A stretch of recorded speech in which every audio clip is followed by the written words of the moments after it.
All right, what is up, Raider Nation? Murph back here again for a post-game show. Of course, got my cohort riding shotgun today, my buddy Harley. And we're on our way home from the Oakland Coliseum. Amazing scene out there today. The tailgate was off the hook. It was amazing. Raider Nation showed up, as always. It was fantastic, man.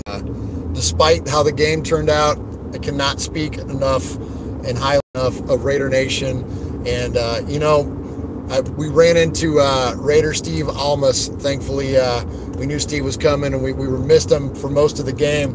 We caught up with him at the end, and he said something I thought was pretty profound. So Steve said pretty settled in on the idea until I saw this. And sure enough, Harley, it's pretty amazing, huh? You can't replicate Oakland and the scene in Oakland. And the tailgating. You just can't replicate it, right? No. So, despite how cool the tailgating was, though, the game kind of blew. Really pretty good game to begin with, man. Marshawn's run early on, Harley, one of the most fine plays, at least that I've ever been around. Like, to see that firsthand. We were sitting in the black hole. We were row 24 in section 104, adjacent to 105. And that was impressive, dude. Watching him carry the pile the last, like 4 yards? 4 yards, yeah. That was legit, man. He still got it. He still got it, man. Now, I was asking Harley, I'm like, dude, did he get hurt? Like, why wasn't he back in the game? And I don't know if on the TV broadcast if they were saying anything, but, looked to me like they either had him on a pitch count or he got hurt, like he might have tweaked something. He was kind of limping off at one point. So, but anyways, we missed him, man. Not having him in the game in the second, third quarter, I thought definitely changed the dynamic. And then, our boy Carr, man, Raider Nation, I can tell you, as soon as he threw that pick to Marcus Peters, which Marcus Peters absolutely punked all 60,000 of us that were there by doing his, hold my you-know-what going into the end zone. That was a tribute to Marshawn Lynch's family, baby. Sure was, but it was a FU to everybody as well. But immediately the chant started. Immediately the questioning of Derek Carr's contract came in. Immediately people started yelling, "We paid you $125 effing million, and this is what we get." So, needless to say, Raider Nation was displeased with the performance of old number 4. So, what'd you think, man? I want to go on record. I don't care if Mac was there. I don't think they would have won that game. We didn't have any pass rush, any semblance of a pass rush at all. But yeah, like Harley's saying, I don't think it would have mattered. We just kind of got dominated in all phases, man. That whole second half. And man, Derek, he throws 2 picks. He flips one up in the end zone to Cook, which was kind of a 50-50 ball, I guess. And, clearly Jared got beat to the ball. But, man, that second one, dude, I don't know what you all could see on TV, but there was nobody open. Like, I mean, there was bracket coverage. There was a guy over the top. There was a guy underneath. We don't know what DC saw on that thing. Do you? He floated it. It was like floated it. It wasn't even like trying to throw it on a thread. He just floated it up there. I mean, it was like an up for grabs thing, and there was 3 people in the vicinity, and 2 of them were wearing Rams jerseys. I see you. Joe Jackson there says he's hearing footsteps. I think so too, man. I mean, he's not injured, right? He's supposedly healthy now, but there was our 2 best receivers tonight were Jared Cook and Jalen Richard, and neither one of those guys play receiver. Like, he was just check down fest again, man. And I thought we got rid of that problem when we got rid of Todd Downing, but apparently not. Apparently that was more of at least from the first game, that was more of a Derek Carr issue than it was a Todd Downing issue, Harley. Yeah, it's almost like he's scared to take chances, right? It's like he doesn't want to let it rip, see what happens, take a little chance. Yeah, he did have some nice, he did have a couple nice seams to Cook, right? I mean, he had a couple. He did. So, the one right before he threw the pick. He had that big long one in the first quarter, right? So I mean, but he doesn't do enough of those. Yeah, too many checks. I don't know what's going on with him, but I agree. He was hearing something, but I never really saw him get hit too much. I mean, they were around him, but it wasn't like he was getting hammered. So, yeah, I don't know, man. It was a lot of quick releases, but not good ones. It was a lot of like, instead of him kind of sidestepping in the pocket and waiting for something to develop or waiting for a receiver to work open, he was just throwing it at people's feet, or he was just flinging it out of bounds, man. And let me tell you, man, we've seen Derek Carr play live a few times now. I've not ever heard Raider Nation get on him like they were getting on him today. Yeah, White Stallion, we agree, man. I don't think he's fully recovered. Raider critique. Let's see. You read that, so I don't read it while I'm driving. For some reason, me and our corners do not. Oh, I lost it. About our corners, our corners actually played well at the start. First half they looked pretty good. Melvin looked good. That first play after Marshawn scored, and then Rashawn Melvin knocked that ball loose. Man, that was a pretty nice play. And we were commenting during the game about how physical our corners were, about how good they looked, in not only in coverage but in tackling ability, man. But there at the end, I think it just, your corners can only cover for so long, and eventually your pass rush has got to work their way there. And Jeff had a lot of time. A lot of time back there. Goff, dude, I mean, he was just, let's see, see you, Boogie. Let's see, Carl Joseph starting instead of Reggie Nelson. Nelson actually looked pretty good. He was late as usual, as Q-Dog always likes to point out, about getting over to the play. But he was active. I would say it's hard to, where we were sitting, we were in the black hole tonight. So, we got an end zone angle, so we don't really get to pick it up as well as you all did watching on TV. But from what we could tell, he was definitely active. He was getting the ball a lot tonight. Now, I don't know if people were getting open underneath him and he was late to the play, and that's why he was cleaning up on tackles. But there was a couple of them, man, where Gurley got outside, and if it wasn't for Reggie coming up and making a play, Gurley would have scored, so that was pretty interesting. But yeah, overall, man, just really shocked, frankly, to see Derek Carr play that way. And Raider Nation was letting him have it, man.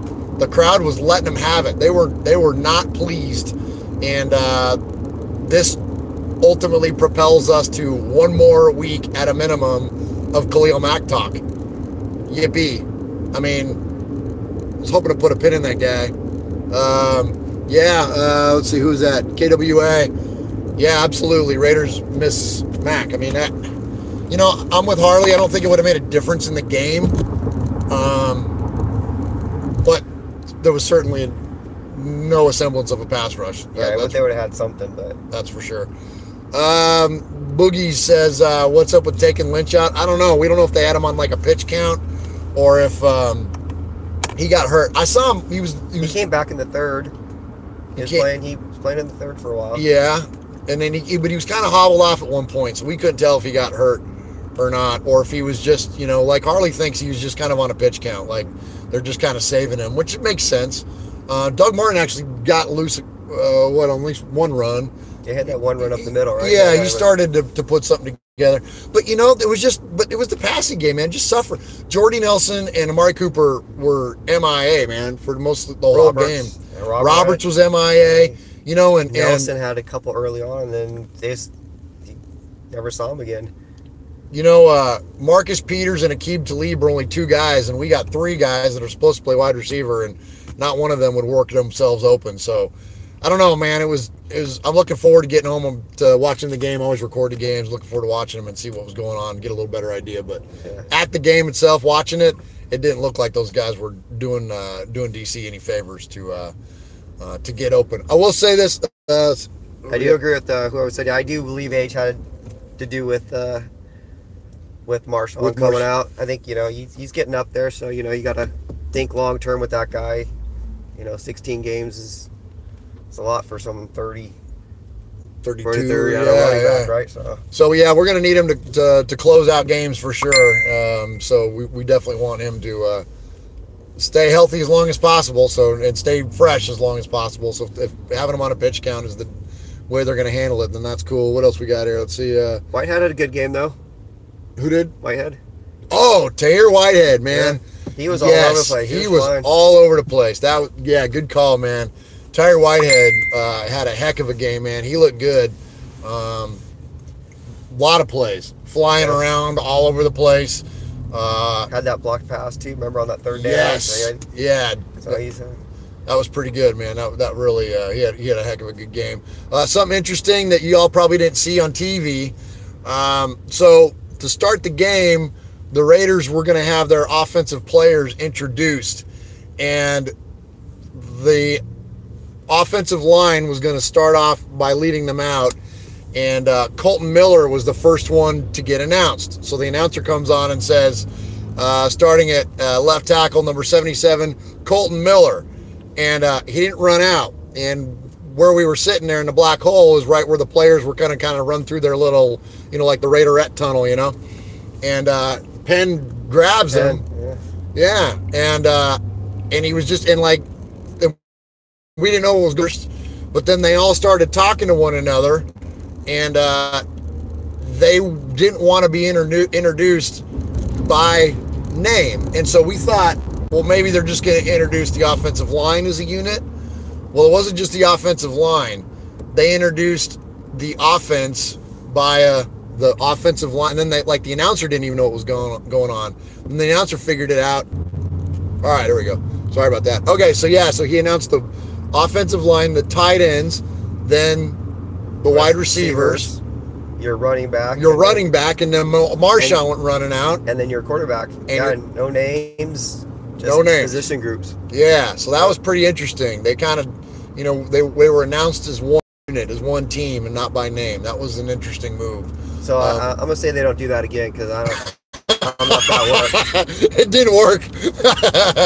But it was actually kind of cool to see the line rally around Miller the way that they did. They really, you could tell they were kind of taking him under a wing there. Yeah.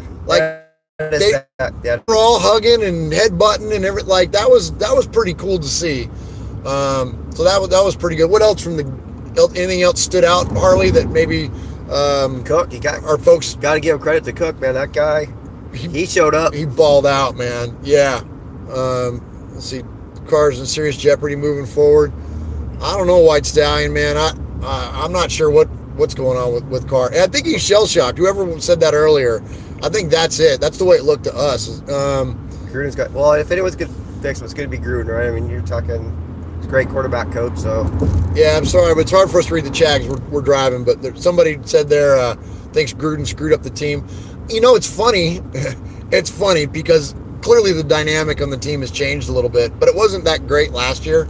You got to go back 2 years for it to find a great dynamic, and really, the only reason I think the dynamic was great was because they were winning some games.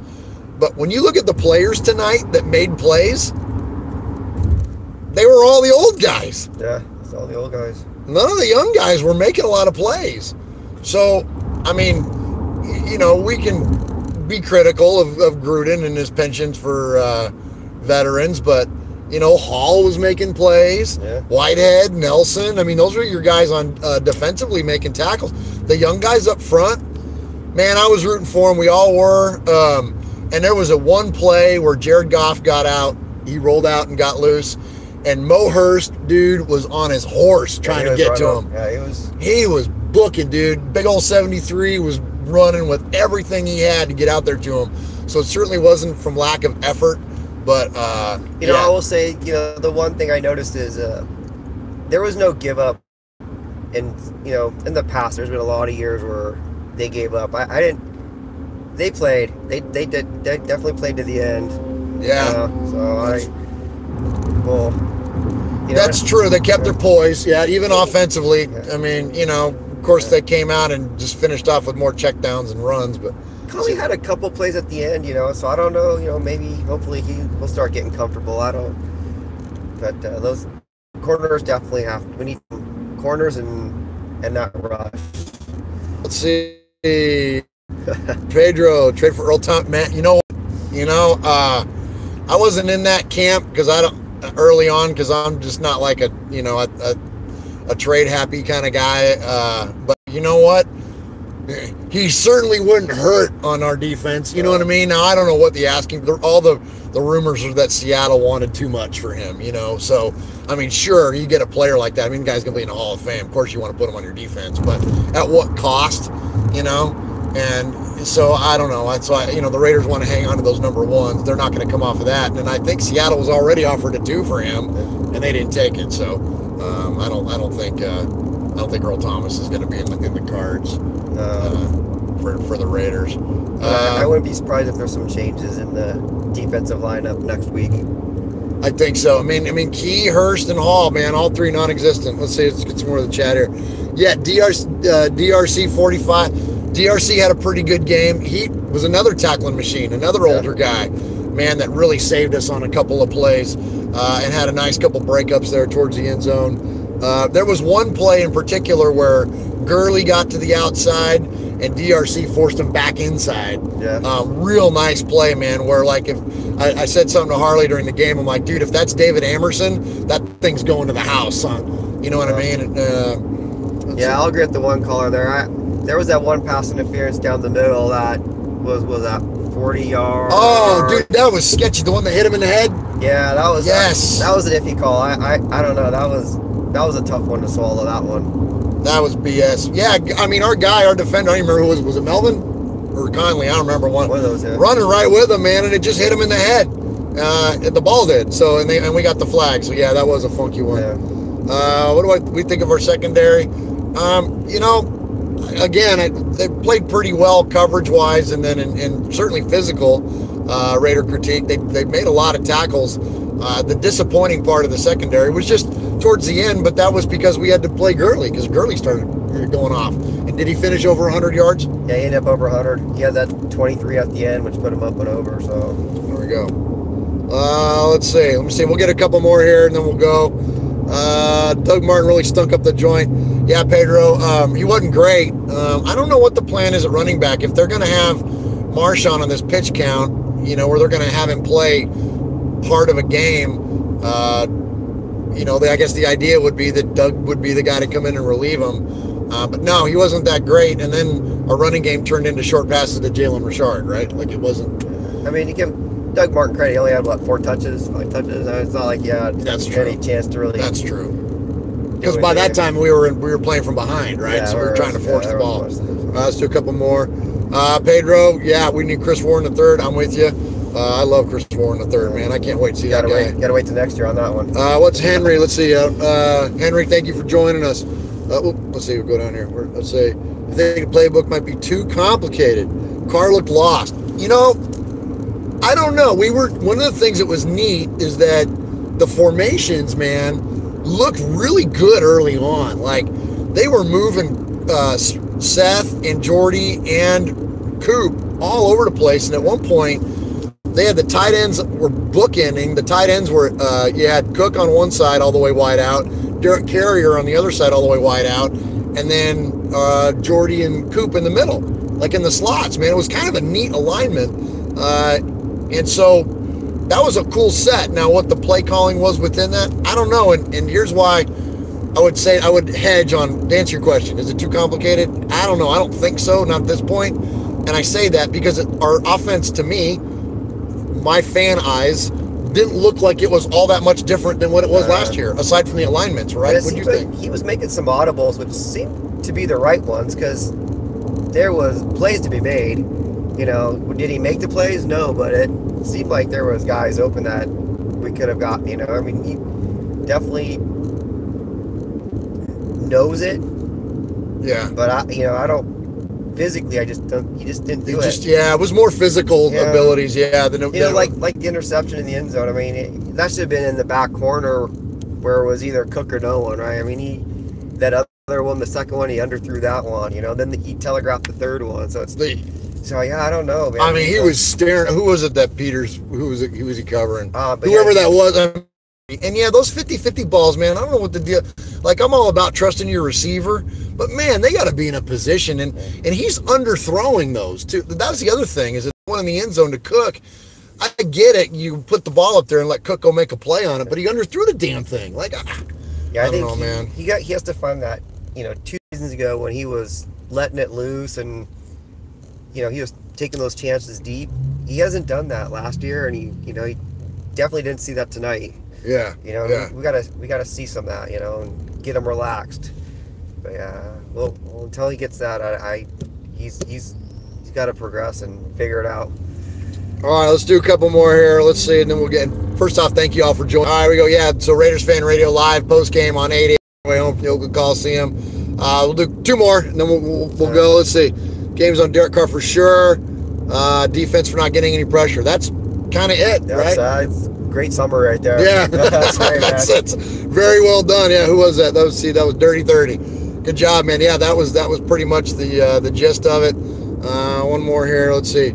Carr needs a gunslinger mentality. Henry, I'm with you. He wears number 4 because Brett Favre was his favorite player growing up. And I feel like the first couple years of Carr, we saw that. Like that trust in his ability to make a play. Now, look, we've seen Marcus Peters take Carr to the house before on a forced pass. So this wasn't the first time. And the last time he did it when he was in a Kansas City uniform was because Carr was forcing a pass. But I would rather see somebody not necessarily force something, but think so much of their ability. Like Brett Favre, all those picks that he used to throw and all that stuff, he never ever on any of those thought he wasn't going to make that play. And I know all quarterbacks think they're going to make the plays, but you guys get what I'm saying. They just have this supreme confidence and this athletic ability that they feel like they're going to make every throw. And we don't see that out of Derek Carr anymore. He's tentative now. Yeah. He feels like he's not going to make the play. How many freaking times have we seen him throw away the ball tonight unnecessarily? When there wasn't all that many guys around him. And he just freaking flip it out of onto the sideline. We're like, what the heck? What are you doing? Yeah, there was a lot of miscommunication, too. There were a couple of times where, the receiver's going deep and he's throwing it short because he thought he was going to come back for it. So it was like, who fault? I don't know who the fault is, but, there's definitely some miscommunication between the receivers and him, too. So, there's enough blame to go around in this game. I gotta... So, all right. So, hey, thank you again for y'all for checking us out tonight. Sorry, my voice is shot. We're tired, man. It's been a long day. It's been an amazing day. Had a great day out at the Raiders tailgate today. We went to the, there we go. A lot of props to you, I'll spit it out. A lot of props to the guys from the Black Hole. The hospitality, man, was off the hook. Just the Raiders tailgate and the whole scene in Oakland is amazing. We got to link up with a few of our listeners that were there. Saw Raider Steve Almas, as I mentioned. Saw Emiliano, big Raider trucker. We did an interview with him. So we're going to take our pregame and our postgame and mix it in with some of the stuff that we recorded there at the game. And then that'll be the next episode of Raiders Fan Radio. We also linked up with the guys from the Pillaging Podcast, Kenny and Che and Kane. Man, that's top notch, y'all. As we like to say, a rising tide, or what is it? A rising tide lifts all ships. Yeah. Is that what it? You know what I mean? So we definitely support those guys and what they're doing over there at the Pillaging Podcast, and they support us as well. And they were very just very fun to hang out with. We did a jersey swap. We did like the players swap their jerseys. We did a T-shirt swap, and so that was pretty fun, man. So that was cool. So it was just a great day out at the game. Harley, this is the first time I've ever seen the Raiders lose at the Oakland Coliseum, ever, my whole life. I'm 45 years old. I've never been to a game when the Raiders lost. And like I told you, I watched Doug Martin bust out for 200-something yards there, and he didn't do that tonight. So I don't know what happened. And then as soon as you said that at the game, the next play, there goes Gurley.